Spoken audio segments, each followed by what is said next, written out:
Salam dalam kasih Kristus untuk kita semua. Saya terus berdoa saudara-saudara senantiasa sehat untuk menjalani seluruh panggilan kehidupan. Saya bersyukur kita boleh berjumpa lagi melalui media ini di Sarapalitanda untuk merenungkan sabda Tuhan di minggu kedua bulan November tahun 2020, yang hari ini bacaan kita berasal dari 1 Tesalonika pasal 4 ayat 13 sampai 18. 1 Tesalonika pasal 4 ayat 13 sampai 18. Kita berdoa. Bapa di surga, limpah syukur kepadamu. Kami naikkan untuk seluruh pertolongan penyertaan Tuhan dalam kehidupan kami setiap hari. Kami bersyukur boleh berjumpa lagi melalui media ini untuk merenungkan sabdamu. Dalam tuntunan Roh Kudus kami memohon, bersabdalah, karena kami semua telah bersedia mendengarkan Engkau. Ampuni dosa kami, dengarkan doa kami. Dalam Yesus Kristus kami berdoa kepada Bapa di surga. Amin. 1 Tesalonika pasal 4 ayat 13 sampai 18, sabda Tuhan berkata, "Selanjutnya kami tidak mau, saudara-saudara, bahwa kamu tidak mengetahui tentang mereka yang meninggal, supaya kamu jangan berduka cita seperti orang-orang lain yang tidak mempunyai pengharapan. Karena jikalau kita percaya bahwa Yesus telah mati dan telah bangkit, maka kita percaya juga bahwa mereka yang telah meninggal dalam Yesus akan dikumpulkan Allah bersama-sama dengan Dia. Ini kami katakan kepadamu dengan firman Tuhan, kita yang hidup, yang masih tinggal sampai kedatangan Tuhan, sekali-kali tidak akan mendahului mereka yang telah meninggal. Sebab pada waktu tanda diberi, yaitu pada waktu penghulu malaikat berseru dan sangkakala Allah berbunyi, maka Tuhan sendiri akan turun dari sorga, dan mereka yang mati dalam Kristus akan lebih dahulu bangkit. Sudah itu, kita yang hidup, yang masih tinggal, akan diangkat bersama-sama dengan mereka dalam awan menyongsong Tuhan di angkasa. Demikianlah kita akan selama-lamanya bersama-sama dengan Tuhan. Karena itu, hiburkanlah seorang akan yang lain dengan perkataan-perkataan ini." Amin. Firman Tuhan. Perkataan yang menghiburkan, itu tema perenungan kita pada hari ini. Saudara-saudara yang sama dikasihi Tuhan, jika ada orang yang meninggal, ada fenomena umum di media-media sosial yang sudah sangat lazim terjadi. Bahkan tidak menutup kemungkinan kita atau saudara-saudara pernah atau sering melakukan fenomena ini. Fenomena yang saya maksud adalah kalau ada keluarga kita, teman kita, sahabat kita, tetangga kita yang meninggal, rata-rata kita mengambil fotonya, lalu kita buatkan caption tentang si mati ini atau orang yang meninggal ini. Rata-rata captionnya yang saya anggap fenomena adalah, misalnya kita ambil fotonya, kita mengatakan, "Tenang bersama Bapa di sorga, selamat jalan ke sorga, selamat jalan ke rumah Bapa, istirahatlah dalam damai, rest in peace," dan seterusnya. "Sampai jumpa di Yerusalem baru, sakitmu telah dilepaskan." Dan mungkin masih ada yang lain. Kita lalu mengatakan, "Sabar ya sama keluarganya, yang kuat, dia sudah senang dan tenang, tidak perlu sedih lagi, dia sudah bersama Tuhan." Itu ungkapan-ungkapan ini sering kita dengar atau sering kita baca di media-media sosial, kan? Nah, semua ungkapan ini bertujuan untuk apa? Menghibur keluarga, menguatkan keluarga, meneguhkan iman keluarga, secara khusus emosinya supaya bisa tenang. Nah, dalam beberapa hari ini, masyarakat Toraja dihebohkan dengan beberapa peristiwa bunuh diri. Saya yakin saudara-saudara ada banyak yang mendengar cerita itu. Nah, rata-rata orang yang bunuh diri ini, yang menurut info yang kita dengar, masih remaja dan pemuda. Sampai hari ini, sejak saya mendengar peristiwa itu, saya tidak melihat ada orang yang mengambil foto orang yang meninggal ini lalu membuatkan caption yang mirip tadi, "Selamat jalan ke rumah Bapa, sampai jumpa di Yerusalem," dan seterusnya. Atau mungkin saja saya yang belum lihat, mungkin ada teman-teman di media sosialnya, ada keluarganya atau temannya yang membuat gambar seperti itu dan membuat caption seperti itu. Saya sendiri yang mungkin belum melihatnya. Yang saya lihat di media sosial itu hanya seputaran informasi deskriptif tentang kejadian dan kira-kira analisa sederhana dari kepolisian soal mengapa orang ini bunuh diri. Bahkan ada korban, ada orang yang bunuh diri itu yang kakaknya saya kenal sampai hari ini tidak membuat caption yang mirip-mirip dengan itu, yang umumnya kita lihat sebagai sebuah fenomena di media sosial. Apa yang membuat ungkapan-ungkapan yang ada itu tidak disematkan pada mereka-mereka yang bunuh diri ini? Dalam pandangan sempit saya, ini saya belum teliti ya, dalam pandangan sempit saya, sangat mungkin ini ditentukan oleh cara mereka meninggal. Cara meninggal mereka. Seandainya mereka meninggal tidak dengan cara itu, tidak dengan bunuh diri, saya yakin akan banyak ungkapan-ungkapan ini lahir di media sosial. Pasti banyak. Tujuannya apa? Yaitu tadi, kata-kata yang bisa menjadi penghiburan bagi keluarga yang masih hidup. Meskipun memang caption-caption seputar orang-orang yang meninggal ini bagi saya sedikit lucu. Bagi saya, mungkin saudara-saudara tidak. Contohnya seperti ini, kita membuat caption tentang orang yang meninggal itu, lalu kita upload di media sosial kita seolah-olah dia masih akan membaca postingan kita. Kalimat-kalimatnya itu seperti seolah-olah kalimat itu masih akan dia baca. Bukan kalimat pasif, tapi rata-rata aktif untuk mengajak seolah-olah kita mendapatkan ada yang si dia merespons kalimat-kalimat kita. Sadar atau tidak itu?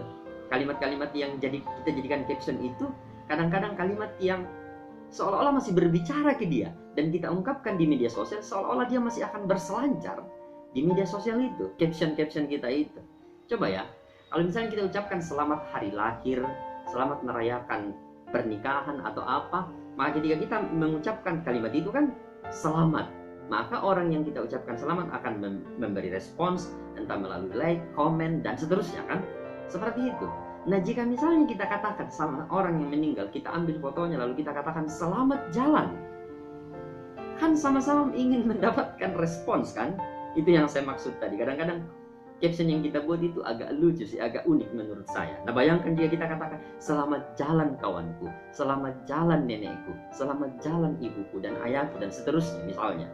Lalu tiba-tiba tanpa sadar orang yang kita buatkan caption ini menjawab di kolom komentar, iya, terima kasih, saya datang juga untuk menjemputmu. Apa yang akan terjadi seputar itu? Saya tidak mengatakan jangan membuat caption, tapi buatlah yang kira-kira menjadi gambaran cerita kita tentang dia, atau apalah kira-kira sifatnya seperti itu. Nah, bacaan kita hari ini sangat sering menjadi kata-kata penghiburan atau bahan ibadah perenungan dalam ibadah-ibadah penghiburan kan? Secara khusus di ayat 13, supaya kamu jangan berduka cita seperti orang lain yang tidak mempunyai pengharapan. Itu di ayat 13 jelas. Dalam teks ini Paulus tidak melarang jemaat Tesalonika berduka cita. Kita tidak dilarang untuk berduka cita, silakan berduka cita. Tapi yang Paulus bahas adalah cara berduka cita. Bagaimana konsep Paulus dalam berduka cita? Ya, berpengharapan. Jadi silakan berduka cita jika ada yang meninggal, tapi ada caranya sebagai orang yang telah menerima Kristus sebagai juru selamat. Mengapa Paulus mengajarkan soal cara berduka cita?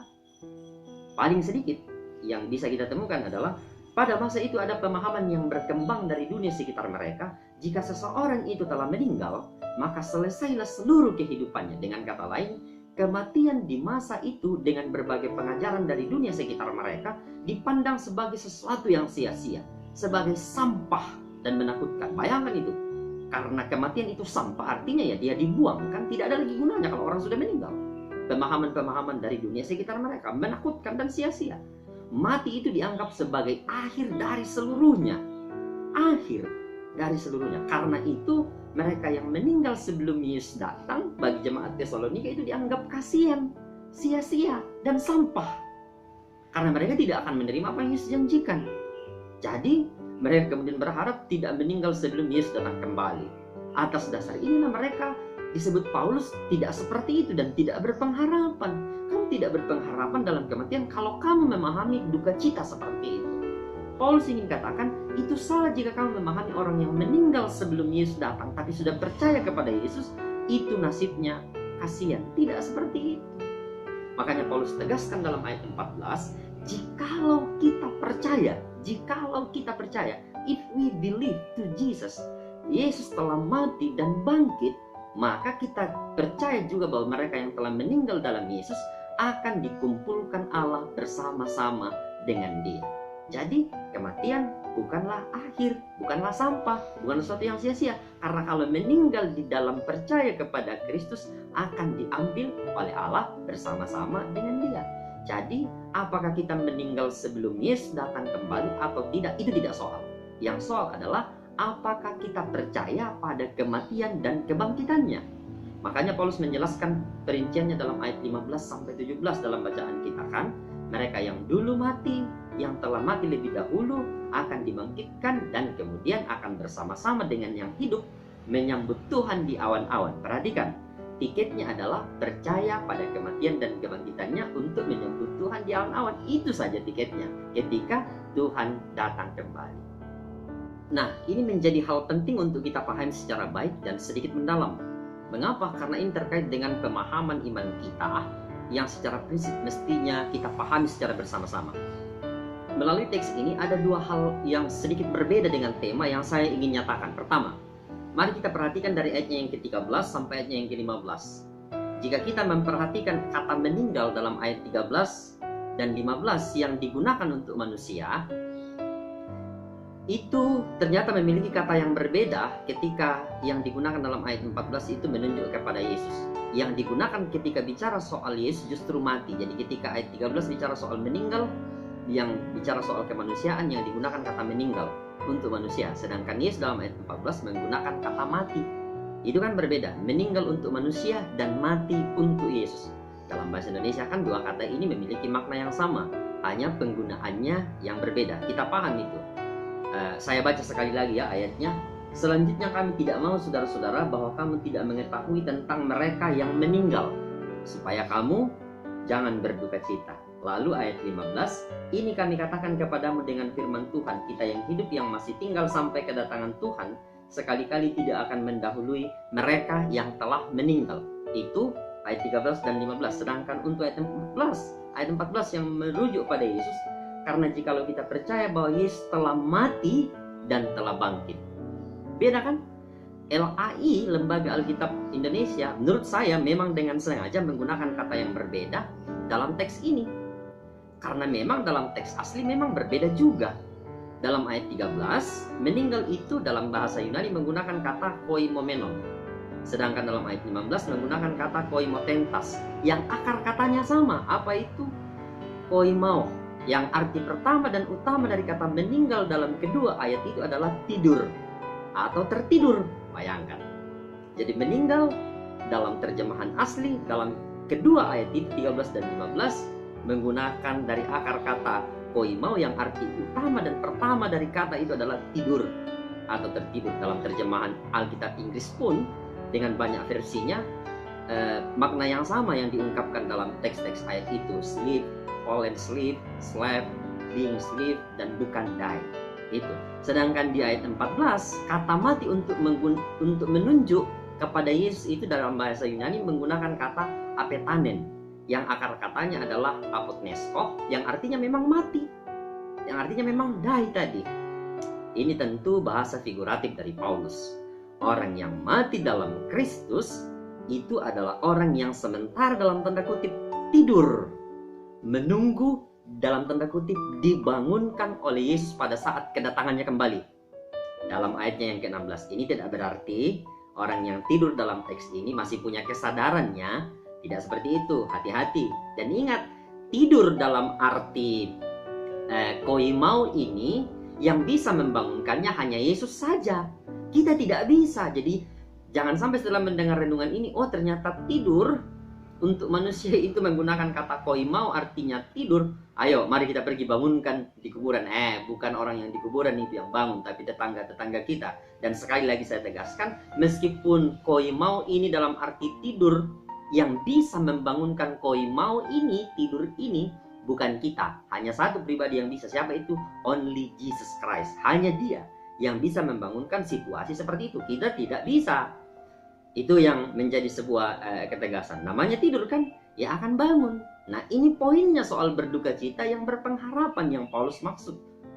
Berduka cita yang berpengharapan adalah mereka tahu, Tesalonika tahu, kita tahu bahwa kematian dalam Kristus itu bukan akhir, bukan sampah, bukan sia-sia, tapi sama dengan yang masih hidup menanti untuk kemudian dibangunkan kembali bersama-sama menyambut Tuhan. Jadi bagi Paulus, orang yang percaya pada Kristus dan meninggal itu tidak sama dengan orang yang meninggal dan tidak percaya pada Kristus.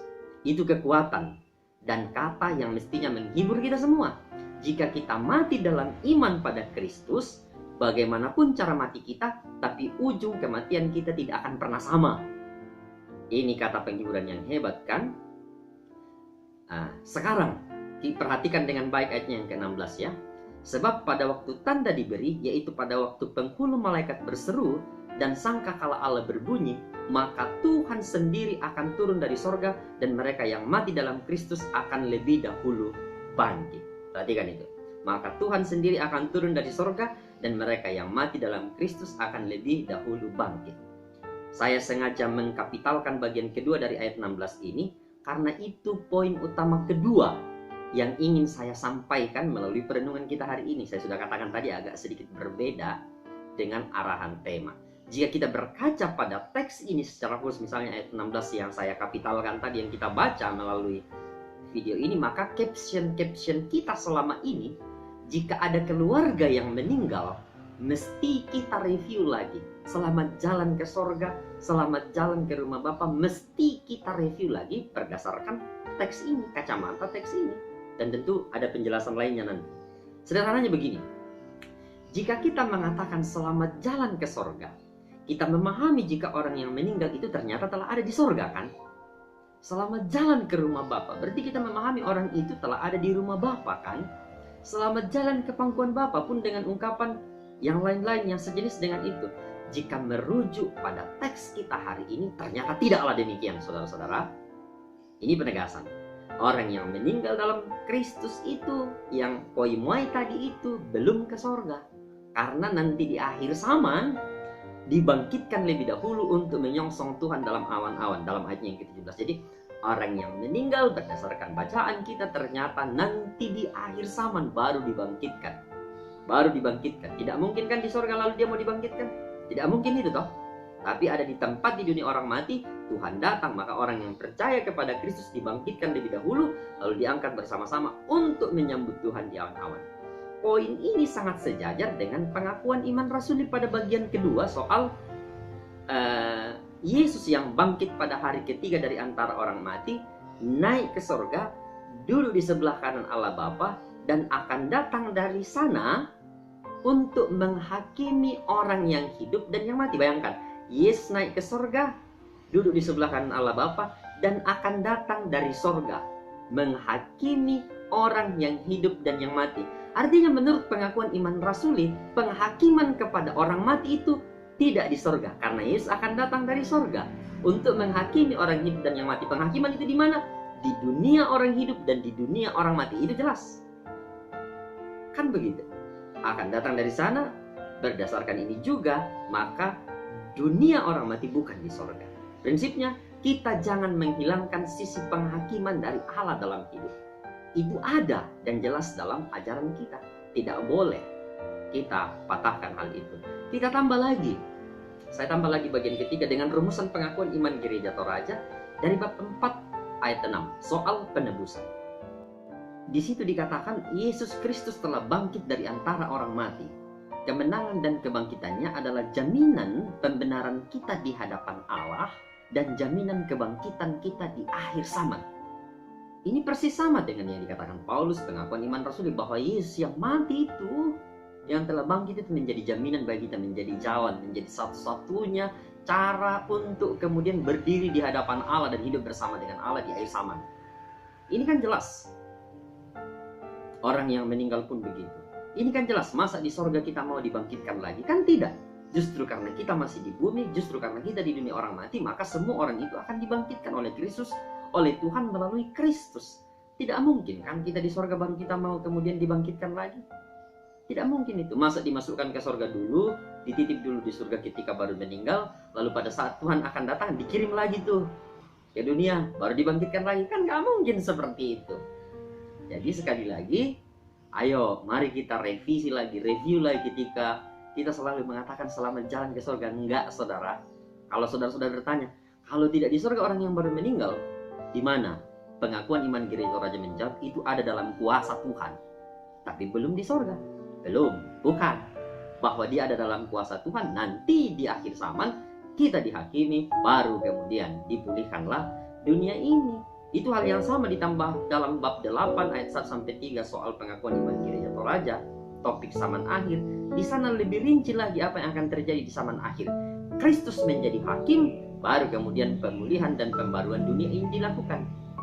Dengan demikian, ungkapan yang sebenarnya lebih mirip searah dengan pengajaran kita saat ada yang meninggal untuk mengucapkan caption-caption itu, yang paling mendekati teman kami, sahabat kami telah beristirahat dalam Tuhan. Begitu saja. Tidak usah mengatakan istirahatlah, karena ketika kita mengatakan istirahatlah, kita menganggap orang itu akan membaca lagi, mengetahui ungkapan-ungkapan kita. Tapi sampaikan saja, teman kami, ibu saya, orang tua saya, ayah saya, teman, sahabat saya, dan seterusnya telah beristirahat dalam Tuhan. Oke, orang sudah mengerti itu. Istirahatlah, karena nanti akan dibangunkan lagi. Yang bangunkan siapa? Hanya Tuhan Yesus, tidak ada yang lain. Dan itu istimewanya, karena mereka yang percaya kepadanya akan dibangunkan, dibangkitkan lebih dahulu.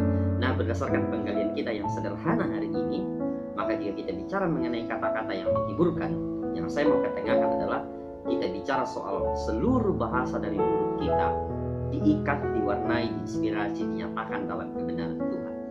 Pun ketika kita menyampaikan kata-kata penghiburan bagi orang yang berduka, silakan menghibur. Tapi jangan sampai kata-kata penghiburan kita itu yang bermaksud menghibur justru mengaburkan kebenaran-kebenaran Tuhan, atau kata-kata penghiburan itu justru mengubur asas-asas dari pengajaran-pengajaran iman kita yang benar. Jangan. Pada akhirnya itu bukan menghibur, tapi malah mengubur kebenaran dari Tuhan. Nah, justru yang ada adalah mengungkapkan kebenaran-kebenaran Tuhan pada keluarga, bukan justru mengaburkannya demi penghiburan. Tak boleh begitu.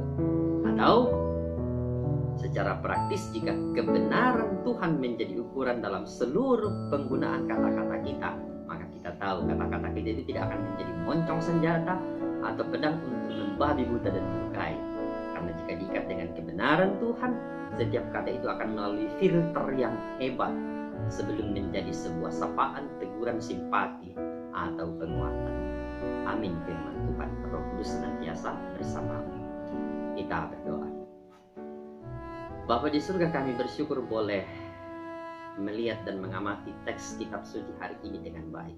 Kiranya kami dikuatkan untuk terus percaya kuat bahwa di dalam Kristus kami akan terus dihiburkan, karena hidup ini tidak akan berakhir menjadi sampah atau kesia-siaan, tapi justru sangat berharga, sehingga melalui kematian dan kebangkitan-Mu kami akan menyambut-Mu, entah ketika kami masih hidup pun ketika kami sudah mati dalam istirahat yang diperkenankan oleh Tuhan, menanti kedatangan untuk dibangkitkan bersama-sama dengan orang-orang yang percaya kepadamu, menyambut Engkau di awan-awan. Karena itu, teguhkan hati kami, iman kami untuk terus juga memberitakan kabar baik ini, menjadi berita penghiburan bagi segelap bangsa, segelap makhluk, sehingga pada akhirnya seluruh lidah, seluruh lutut akan bertelut dan mengaku Yesus Kristus adalah Tuhan bagi kemuliaan Allah Bapa. Berkati hidup kami, berkati saudara-saudara kami yang sakit, sembuhkan. Berkati kami, berikan kami hikmat dalam setiap menghadapi pergumulan atau duka cita kami. Ampuni dosa kami Tuhan, dengarkan doa kami. Dalam Yesus Kristus kami berdoa. Amin. Hai guys, terima kasih sudah nonton video kali ini. Dan jangan lupa subscribe channel kali ini. Dan jangan lupa nyalakan tanda loncengnya agar kalian mendapat notifikasi dari video selanjutnya. Oh iya, jangan lupa like video kali ini dan share sebanyak-banyaknya ke teman-teman kalian semua. See you next time guys, dadah.